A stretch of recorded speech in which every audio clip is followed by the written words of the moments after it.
El cerebro también se inflama y muchas veces no nos damos cuenta.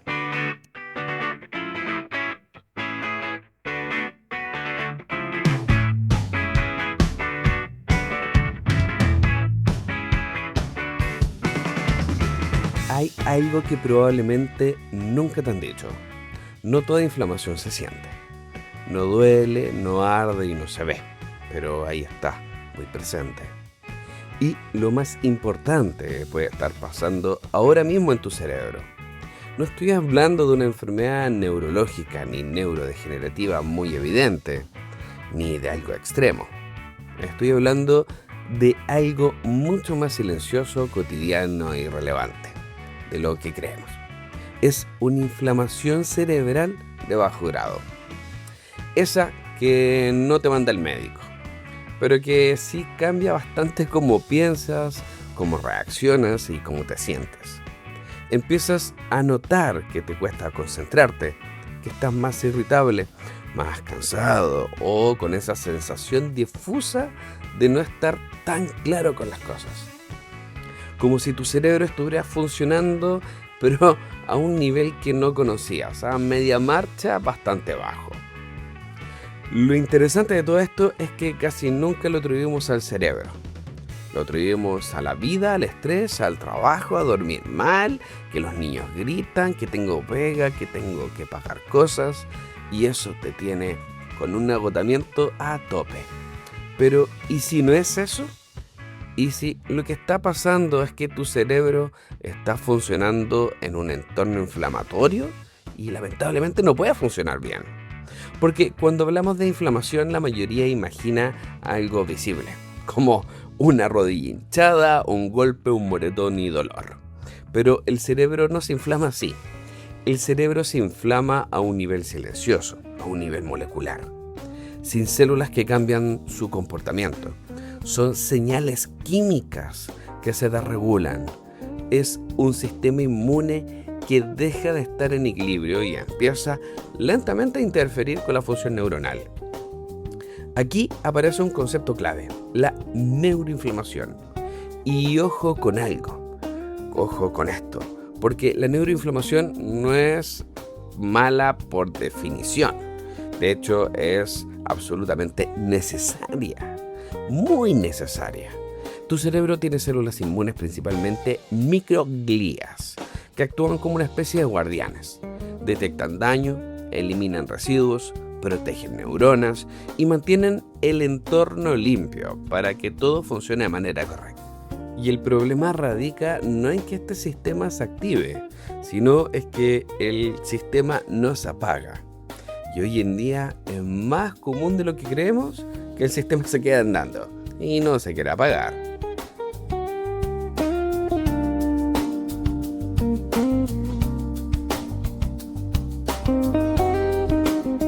A comienzos del siglo XX, el neurocientífico alemán Alois Alzheimer, el mismo que escribió la enfermedad, no solo observó placas y ovillos en el cerebro, también describió algo que en su momento pasó muy desapercibido: una fuente de activación de células inflamatorias alrededor de algunas lesiones. Durante décadas la investigación se centró en las placas de beta-amiloide, pero hoy sabemos que ese componente inflamatorio no era un detalle secundario, era parte central del problema. Es decir, hace más de 100 años que teníamos pistas de que el cerebro no solo se degeneraba, sino que se inflamaba. Y era una especie de red gigante que se retroalimentaba. Y ahí viene el tema. ¿Nos degeneramos y generamos inflamación en el cerebro? ¿O la inflamación genera un proceso degenerativo? Y aquí es donde todo se conecta con tu día a día. Te preguntarás por qué. Y es porque no estamos hablando de infecciones graves ni de enfermedades raras. Estamos hablando de estímulos pequeños, repetitivos y constantes que mantienen este sistema extendido. El mismo sistema de neuroinflamación que no se quiere apagar. Y es comer mal, dormir poco, vivir con un estrés crónico, no moverse lo suficiente. Son cosas del día a día. Cada uno de estos factores por separado genera pequeñas señales inflamatorias. pero cuando se acumulan día tras día, mes tras mes, año tras año, terminan modificando el entorno donde funcionan las neuronas. Si queremos verlo esto a un nivel un poco más profundo, esto implica un aumento sostenido de citoquinas proinflamatorias, como la interleuquina 6, o el factor de necrosis tumoral alfa, una activación crónica de las microglías y una disminución de los factores neurotróficos, como el BDNF, el factor neurotrófico derivado del cerebro. Porque si tú creías que las neuronas no se podían replicar, como cuando nos decían cuando chicos, eso no va a pasar. Porque hoy en día se sabe que podemos regenerar cada parte del cerebro gracias al BDNF. Pero te voy a contar un poco más adelante sobre eso. Porque la clave de todo esto es la plasticidad cerebral. Entendamos esto: se altera la perfusión cerebral, aumenta el estrés oxidativo y empiezan a afectar circuitos específicos, especialmente en algunas regiones del hipocampo y la corteza prefrontal. Esto no es una teoría, es exactamente lo que explica cómo va a empezar a modificarse el cerebro, y tú lo notas con cambios de memoria, cambios de concentración, tomas decisiones y regulaciones emocionales que están sumamente descontroladas. Y claro, esto puede ser no por algo externo, sino solamente porque tu cerebro está pasando un proceso proinflamatorio, que se le dice proinflamatorio a bajo grado, y no es tan bajo el grado. Sí, probablemente no es que te atropellaron y se inflamó el cerebro y tienen que drenar cosas. Es una inflamación que se logra contener en sus estructuras, pero que está generando bastante daño y modificaciones. Pero bueno, aquí viene una idea, para mí, que es algo clave y que cambia completamente la forma de entender el cerebro. Tu cerebro no depende solo de las neuronas, depende del ambiente en el que esas neuronas viven.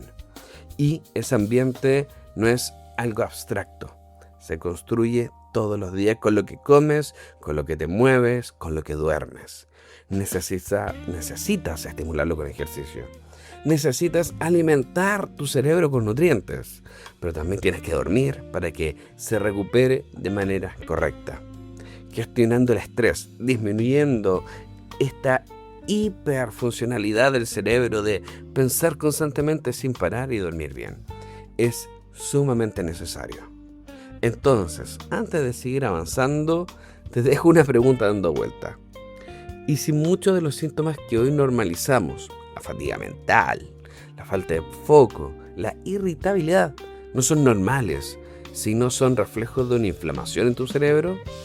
Porque si es así, entonces no estamos hablando solo de sentirse mejor o peor. Estamos hablando que sin darte cuenta, estás moldeando el cerebro todos los días.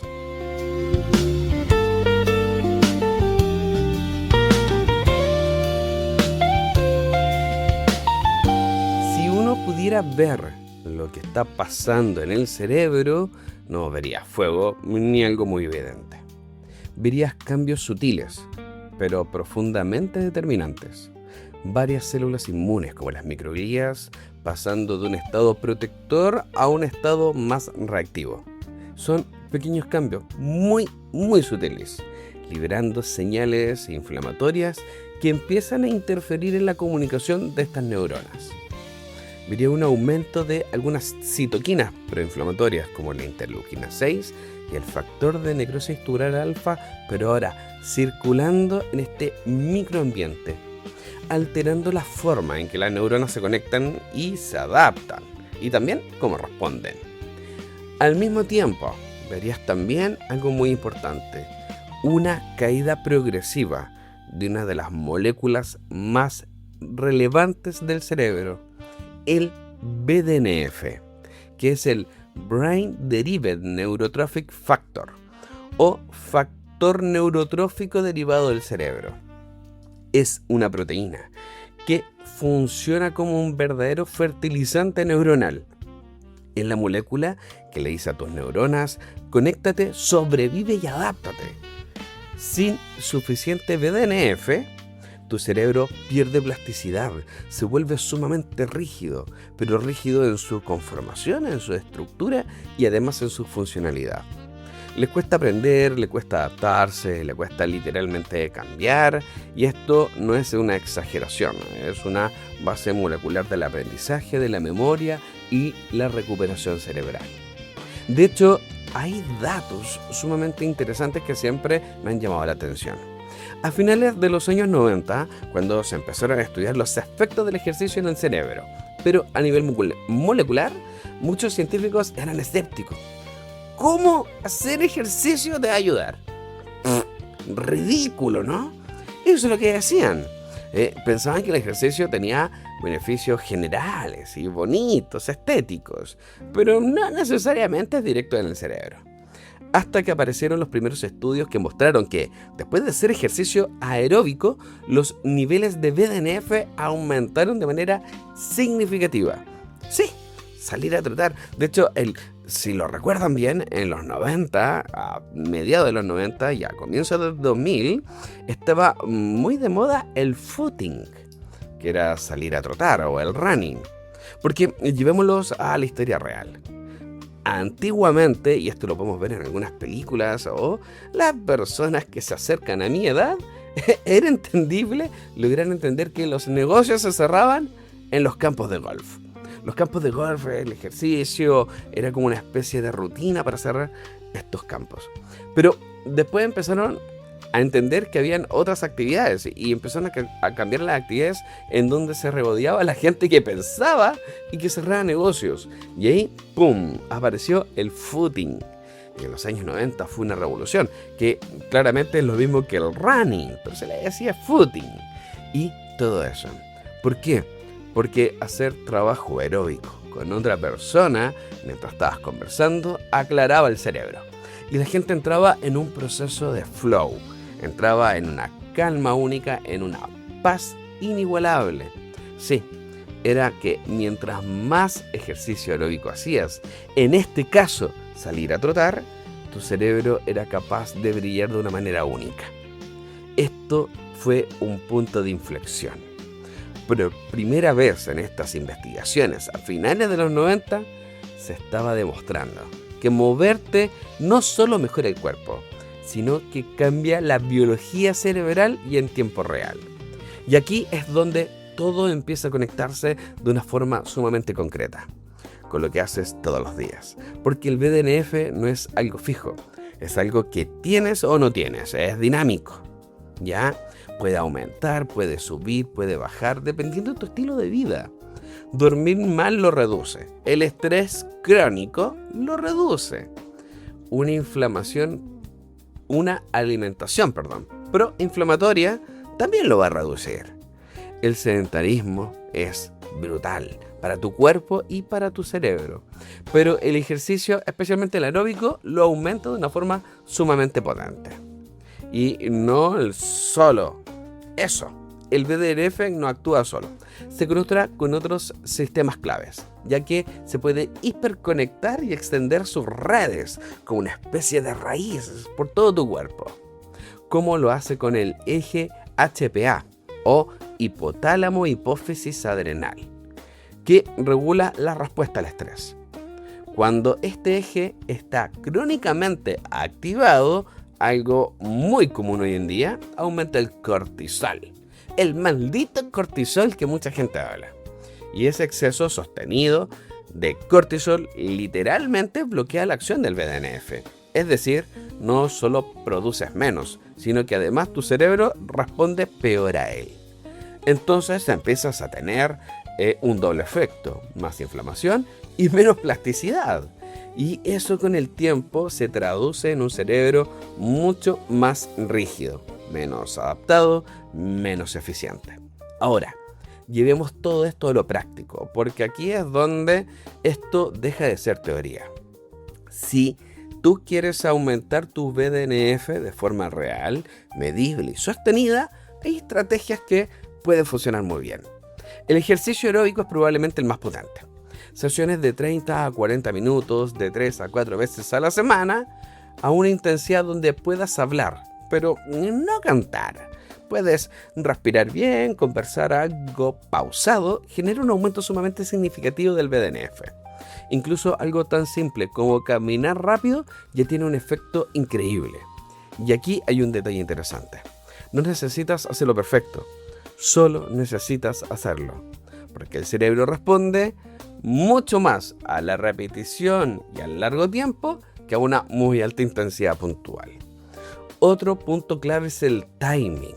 Hacer ejercicio en la mañana no solo mejora la energía del día.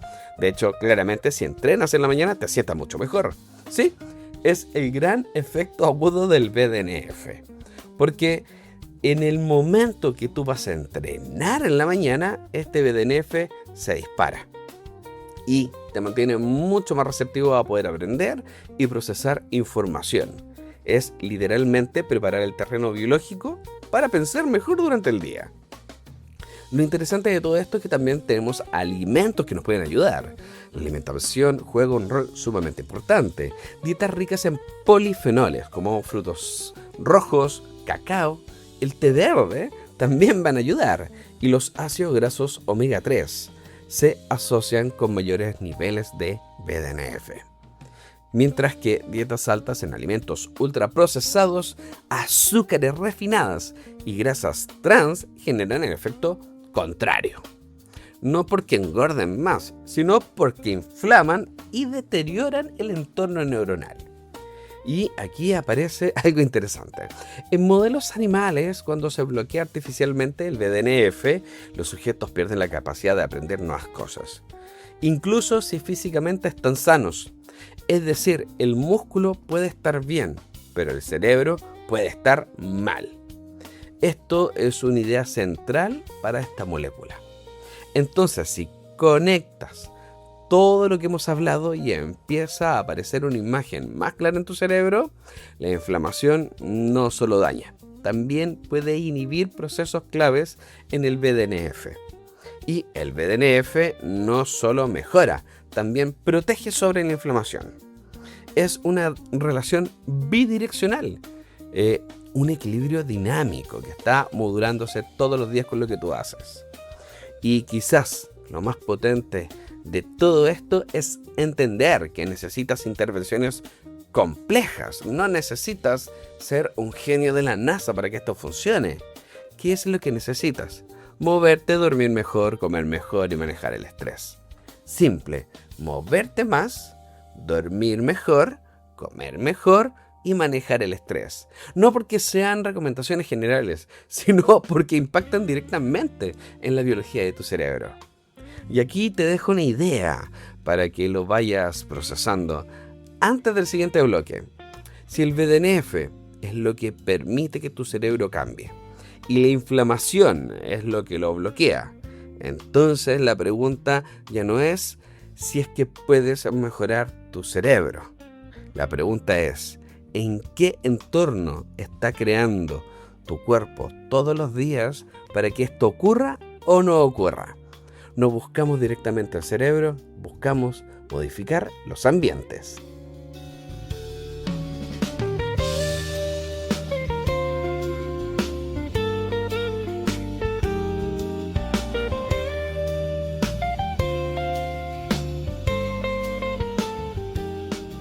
Si juntas todo lo que hemos hablado hasta ahora, empieza a aparecer algo que es incómodo, pero muy potente.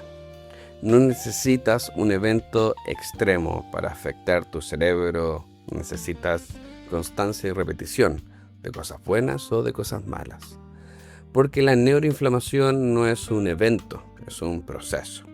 Eso también no quiere decir que no vaya a pasar de un evento. Un golpe claramente va a aumentar la neuroinflamación y va a bajar el BDNF. Pero tampoco el BDNF es un interruptor que se puede prender y apagar muy rápido. Es una señal que se modula constantemente según el entorno que le das a tu cerebro. Y ese entorno lo construye todos los días y muchas veces sin darte cuenta. Piensa en esto, despiertas y duermes poco. Ya partiste con un aumento del cortisol y una menor disponibilidad del BDNF. Comes algo rico, probablemente alto en azúcar o algún ultraprocesado. Generas una respuesta inflamatoria y una alteración en la señal de insulina que no solo ocurre en el músculo o en el hígado, también en el cerebro. Y no quiero decir que la insulina sea mala, pero estás modulando las cosas en un desequilibrio, en un mal ambiente y en un mal momento. Ese es el gran problema. Y sí, hoy sabemos que existe algo así como una resistencia a la insulina cerebral. Y cuando eso pasa, tu cerebro usa peor glucosa. Se vuelve menos eficiente energéticamente hablando y también más vulnerable a la inflamación. Luego pasas gran parte del día sentado, con una baja actividad muscular, menos liberación de mioquinas, como la iricina, y menos estimulación de los circuitos neuroprotectores. Y a eso le sumas estrés, las pantallas, la sobreestimulación, y sin darte cuenta, armaste un entorno perfecto para mantener tu cerebro en un estado inflamatorio basal. Aquí viene algo interesante. Durante años se pensó que el cerebro era un órgano aislado, protegido por la barrera hematoencefálica. Hoy sabemos que eso es parcialmente cierto, pero no absoluto. Esa barrera es dinámica, responde a lo que pasa en tu cerebro. Dietas inflamatorias, estrés crónico, sedentarismo pueden aumentar la permeabilidad, que más cosas pasen. Y cuando eso pasa, señales inflamatorias periféricas llegan con facilidad al cerebro. Es decir, lo que pasa en tu intestino, en tu tejido adiposo, que es la grasita, en tu sistema inmune, puede terminar impactando directamente la función de tu cerebro. No es extraño que comas algo o te golpees y te duela la cabeza. ¿Por qué? Porque probablemente estás aumentando la permeabilidad de esa barrera hematoencefálica. De hecho, hay un dato histórico sumamente interesante. A mediados del siglo XX, cuando se empezaron a estudiar las enfermedades neurodegenerativas, muchos investigadores buscan las causas exclusivamente dentro del cerebro. Hoy, más de 50 años después, el paradigma cambia completamente. Entendemos que muchas de estas enfermedades tienen componentes sistémicos y metabólicos inflamatorios. El cerebro dejó de ser visto como un órgano aislado y pasó a ser el reflejo de lo que pasa en todo tu cuerpo. Y aquí es donde el ejercicio vuelve a aparecer, porque ya no como una recomendación general, sino como una intervención biológica directa. Cuando te mueves especialmente con ejercicio aeróbico, pero también con el trabajo de fuerza, que es muy importante para tu cerebro, no solamente mejoras las capacidades musculares y cardiovasculares, estás liberando mioquinas desde el músculo, como la iricina, que viajan al cerebro y estimulan la producción del BDNF. Estás mejorando la perfusión cerebral, llevando más oxígeno y nutrientes. Esta reducción o disminución de citoquinas proinflamatorias está literalmente cambiando el entorno de tus neuronas. Y sí, efectivamente el entrenamiento de fuerza que lo estabas esperando tiene un efecto increíble y sumamente potencial en tu cerebro. Y no porque la fuerza sea mejor o peor, sino porque aporta otra capa. Mejora la sensibilidad a la insulina.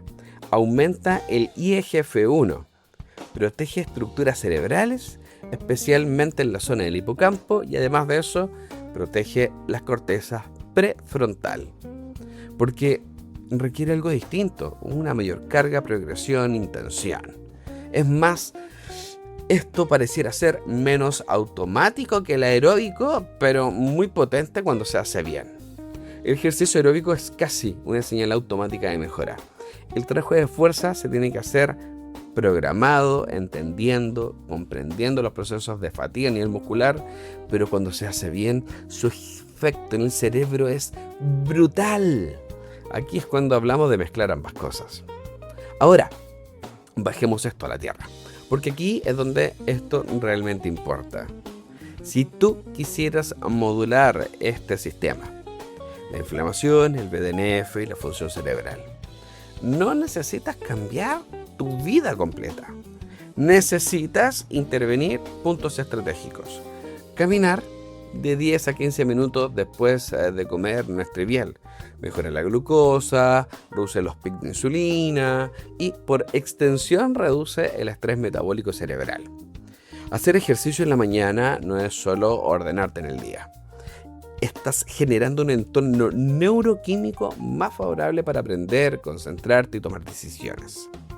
Dormir bien no es solo descansar, es permitir que tu cerebro limpie metabolitos, regule la inflamación y recupere la sensibilidad a algunas señales. Y aquí hay algo que a mí me gusta mucho recalcar, porque cambia la perspectiva. No todo lo que haces tiene que ser perfecto, pero suma. Lo que suma no tiene que ser extremo, es la constancia. Hacerlo siempre, todos los días, te va a servir. Es como leer un libro. Puedes leerte una página, un capítulo o un párrafo o 2 palabras. Aún así, ya avanzaste. Si es mucho, si es poco, avanzaste. Si tuviste que retroceder un par de páginas porque perdiste el hilo, la retomaste. Todo eso te va a ayudar y el cerebro funciona igual. Más vale tarde que nunca. Es que nunca hice ejercicio. Bueno, comienza ahora. Siempre te va a ayudar. Entonces, si lo miras así, cada decisión diaria, moverte o no, qué comes, cuánto duermes, te va a servir. No es solo una elección de estilo de vida, es una señal biológica. Es información que tu cuerpo usa para ajustar la inflamación, la plasticidad y además de eso, la inflamación cerebral.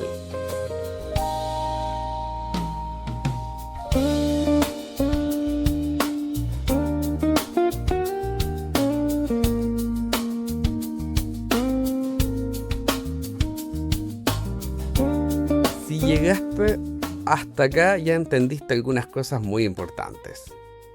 Esto no fue sobre inflamación, fue sobre el contexto, sobre entender que tu cerebro no es una estructura fija, no es algo que simplemente funciona o deja de funcionar, es un sistema dinámico que se adapta constantemente al entorno que tú le das. Y ese entorno no es abstracto, no es teórico, es profundamente concreto. Está en cómo duermes, en cómo comes, en cuánto comes y cómo manejas el estrés. Claramente existen más variables, pero estas, si yo te las estoy diciendo, es porque probablemente tú ya al escuchar esto puedes hacer un cambio porque logras entender lo que sí te va a servir y lo que no. Durante muchos años nos enseñaron a pensar sobre el cerebro desde la enfermedad, desde el Alzheimer, la depresión, el deterioro, etc. Pero lo que estamos viendo hoy en día, con toda la evidencia científica acumulada, es algo mucho más interesante. Que el cerebro empieza a cambiar mucho antes de que aparezca cualquier diagnóstico. Cambia en silencio, se adapta, se protege o se deteriora. Y aquí hay algo que es incómodo, pero necesitas entenderlo, decirlo y gritarlo. Muchas de las cosas que hoy sentimos como normales es completamente errado. No es normal estar cansado y no tener tiempo, tener mala concentración, sentirnos más reactivos emocionalmente o que baje la libido. No necesitamos eso como normalidad. Necesitamos mejorar. Y son muchas veces las pequeñas expresiones del entorno inflamatorio que se mantienen escondidas las que nos están afectando. Lo otro potente de entender esto no es generar miedo. Es todo lo contrario. Es darte margen para la acción. No esperes a estar mal. Puedes cambiar mucho antes y modular todo esto de manera positiva. Y acá viene algo muy simple, pero con otra profundidad. No se trata de hacer más cosas, se trata de entender mejor lo que ya haces. Caminar no es solo moverse, es mejorar la perfusión de tu cerebro, que le llegue más sangre, es aumentar el BDNF y es reducir la inflamación. Entrenar fuerza no es solo estética o rendimiento, es proteger la estructura cerebral, mejorar la función ejecutiva, aumentar la resiliencia metabólica. Dormir bien no es descansar, es literalmente permitir que tu cerebro se limpie, se repare y recupere. Y quizás lo más importante, nada de esto funciona por un impacto aislado, funciona por acumulación. Claramente si sales a trotar y estás escuchando música o este podcast, tu cerebro va a empezar a hacer conexiones y decir, me tiene razón, y me acuerdo de diferentes cosas, y el conocimiento empieza a crecer. Pero el efecto que vas a tener a largo plazo es increíble. Hay un concepto en neurociencia que es muy simple y potente. Lo que se repite se fortalece. Y eso aplica tanto a las conexiones neuronales como al hábito. Cada vez que te mueves, estás reforzando un entorno antiinflamatorio. Cada vez que no lo haces, estás reforzando lo contrario. No en un día, no en una semana, sino en el tiempo. Y el último dato, que espero te guste. Durante años se pensó que el cerebro adulto era relativamente fijo. Llegabas a la adultez y no iba a cambiar más. Que no tenía mucha capacidad de regeneración. Hoy sabemos que eso no es real. Sabemos que existe la neuroplasticidad que puede generar nuevas conexiones e incluso nuevas neuronas en ciertas regiones del cerebro y del hipocampo. Pero, y esto es clave, esa capacidad depende del entorno cada vez más. No es automático, es condicional. Depende del BDNF, de bajar la inflamación y de que tengamos un sistema en equilibrio y no en sobrecarga. Entonces, cuando juntamos todo esto, aparece una idea central. Tu cerebro no es solo lo que eres hoy, es lo que vienes construyendo hace años. Y lo entretenido de esto es que si cambias tus hábitos, lo puedes cambiar en el futuro. Un poco más de fruta, un poco más de ejercicio, un poco más de dormir. Sé que puede sonar de repente fácil, pero llevarlo a la práctica requiere de hábito y constancia.